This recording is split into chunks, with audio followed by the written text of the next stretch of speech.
I ask my teens what they're grateful for every night before they go to bed, and now there's a book to help them do exactly that every day. Stay tuned. Hey friends, it's Sammy back with another episode of The Daily Dash. That's right, it's everything you need to know from around the world and in my life, straight from my car dashboard to yours. Today is Tuesday, May 18th, 2021.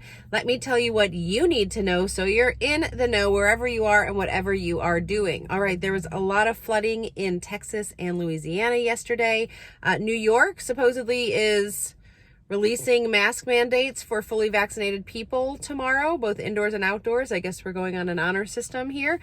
Both college national soccer championship games went into overtime. I don't know because I don't watch soccer. Sorry.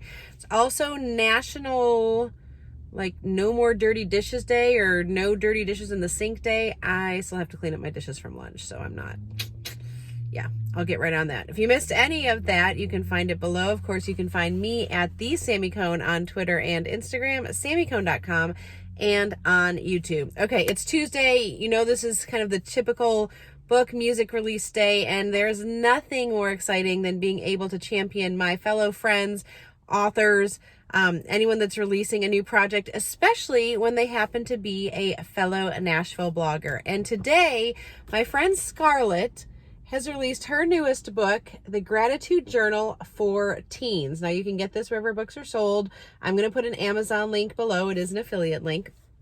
But this is out today. It's paperback. And, you know, you see it's got 4 sections. And let me give you a quick overview. Here's my quick review. So there's 4 sections that are in here: a new lens, the stories I tell myself, a tool for the tough stuff, and thanks world. And I say that because I don't think this is a book that was designed to be kind of used cover to cover. And I'll be honest, I asked my teens, it trends a little more tween oriented in terms of the look. But what I love about this is something that that Scarlett says at the end of her introduction. And first of all, let me preface it by saying that, like I said, even though it's not a cover to cover, even if you got your teens to do a handful of these, it is so powerful. Every single page has them check in with their feelings, and then has a prompt. And again, the different sections have different prompts, but it just helps them to ask themselves questions that need to be asked. And honestly, if you can get them into the habit of doing this before they leave your home, you're giving them a lifelong skill that's really going to be beneficial. So even if they didn't want to, write in this, I think this is kind of like a teenage parent's guide to table talks. Like, I think this is a great way, or it's challenged me to, instead of just asking, what are you grateful for today? I'm going to start using some of these prompts before our prayer time. So honestly, I feel like this might be a better tool for me to help them than to just give to them and put on their, nightstand. Now, that being said, I think this would make a great gift for end of school year, for a graduation gift, something of that nature. But let me get to what, like I said, my favorite thing she says at the end of her introduction is that while this journal will help you deepen your experience with gratitude, it is not a replacement for a therapist, medication, or medical treatment. There is no shame in seeking help when life gets too stressful. And so I cannot echo that enough. I had no idea what it would be like to raise teens. I honestly probably was pretty judgmental towards some parents of teenagers when I was just raising little ones, and thought, well, maybe they're just not parenting them right, or what. That's out the window now. I, myself included, I'm going to speak it. I am a good parent. And yet our teens are still going to do things that we haven't taught them to do. We never thought they would do.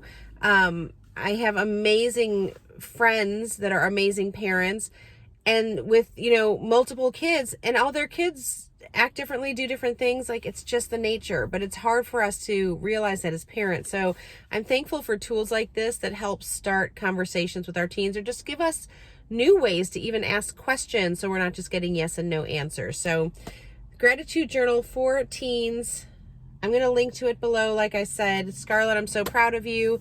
Great job. Thank you for putting out resources. Her blog is, oh my gosh, oh my goodness. Scarlett, I'm so sorry. Family folk. Oh, Scarlett, I apologize. But I will link to that too. You know how you're so used to something and then you forget? I think it's Family Focus blog. That's awful. Anyway, Scarlett, love you, girl. You're great. I want to pray perseverance over each of you today. when a friend releases a book, it takes me back to my own book writing journey, and I can't tell you how many times I wanted to quit in the middle of my own book publishing journey. But I was just listening to Stephen Furtick this weekend, and his message, he was talking about, we have this epidemic of quitters. And sometimes when things are hard, you don't need to quit, you need to shift. And so he also made the comment that basically there hasn't been anything significant that he's done in his life that didn't make him want to quit. And sometimes the more you want to quit, that just means the more significant what you're doing actually is. So I actually typed out all my sermon notes and put them online, so I'll put those below as well. But I just think there's so much value in that. So I pray perseverance over each of you today. Okay, friends, I pray you have a great day wherever you are. Make sure you make it great, and do not wait to tell someone you love how you feel about them. Bye, friends.